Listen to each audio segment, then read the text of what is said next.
Das ist die JVC KY 1900, eine Broadcast-Kamera oder TV-Kamera von 1982.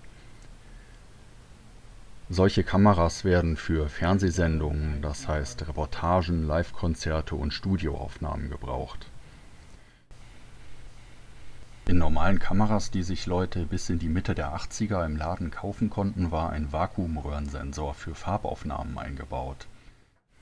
In dieser Kamera sind gleich 3 davon eingebaut, jeweils eine für Rot, Grün und Blau. Die Bildqualität war darum auch viel höher, genauso wie der Preis. Die Kamera kostete 10.000 Mark, heute wären das mit Inflation eingerechnet 10.000 Euro.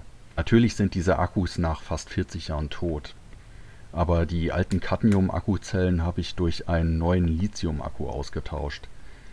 Dieser Akku hat mal 1 Kilo gewogen, jetzt nur noch 300 Gramm. Außerdem habe ich eine Batterieanzeige und einen Videokonverter eingebaut, mit dem ich die Bilder der Kamera auf meinem Smartphone aufnehmen kann. Die beiden Gehäuseteile kann man abschrauben. Hier verteilen sich ca. 90 kleine Regler, die man mit einem Schraubenzieher einstellen kann. Wenn eine Kamera so alt ist, können sich die Werte verstellen, was man aber korrigieren kann. Dafür braucht man ein Oszilloskop und das Service Manual. Eigentlich müsste diese Kamera mal richtig durchkalibriert werden. Ich musste auch schon einige Kondensatoren tauschen, weil die ausgelaufen sind. Das ist auch einer der Probleme mit so alten Geräten.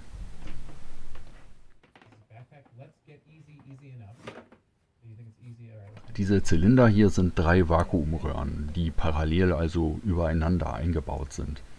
Viele Kameras haben ihre Röhren auch sternförmig eingebaut. Vor den Röhren sitzt ein Spiegelsystem, das das Licht auf die Röhren verteilt.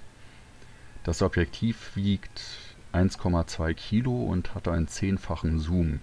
Der Zoom kann per Knopfdruck oder manuell bedient werden, genauso wie die Blende. Es gibt allerdings keinen Autofokus.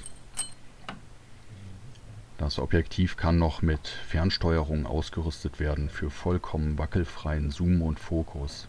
Mit einem Einstellrad kann man Farbfilter vor den Sensor setzen. Eine wichtige Frage ist auch, wie speichere ich die Aufnahmen? Man kann so einen tragbaren VHS-Rekorder mitnehmen, aber der wiegt zusammen mit der Bleisäurebatterie 3,5 Kilo. Dann kommt man mit der Kamera zusammen auf fast 10 Kilo. Alternativ kann man auch einen billigen Video-zu-USB-Adapter an die Kamera anschließen. Das Ganze kann dann einfach auf die Kamera geschraubt werden und man hat nicht nur einen großen Sucher in Farbe, sondern auch ein Aufnahmegerät. Der Originalsucher hat zwar nur ein Schwarz-Weiß-Bild, ist aber immer noch nützlich, wenn man unterwegs ist. Hier sieht man den Comet-Tail-Effekt, den es nur bei Kameras mit Röhrensensoren gibt. Damals haben die Kameraleute alles versucht, um diesen Effekt zu vermeiden. Außerdem muss man sehr darauf achten, dass sich helle Lichter oder Szenen nicht in den Sensor einbrennen. Mitte der 80er kam der CCD-Sensor auf den Markt, sozusagen ein Sensor auf dem Chip, der ganz ohne Röhren auskommt und diese Eigenschaften der Röhre nicht hat.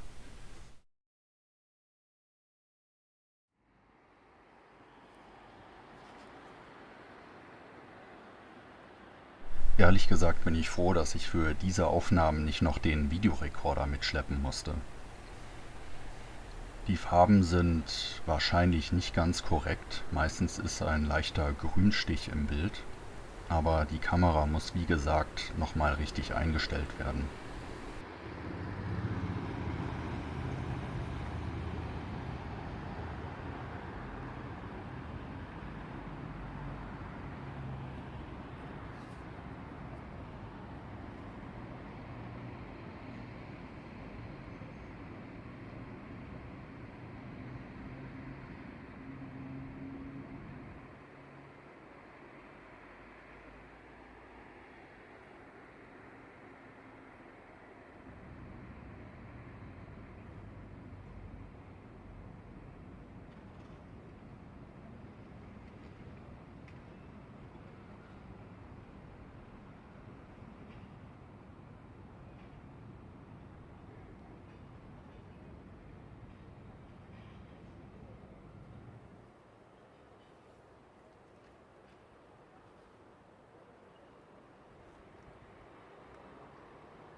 schöne Nahaufnahmen sind möglich, wie zum Beispiel von diesen Chips hier und von diesem CCD-Sensor rechts unten.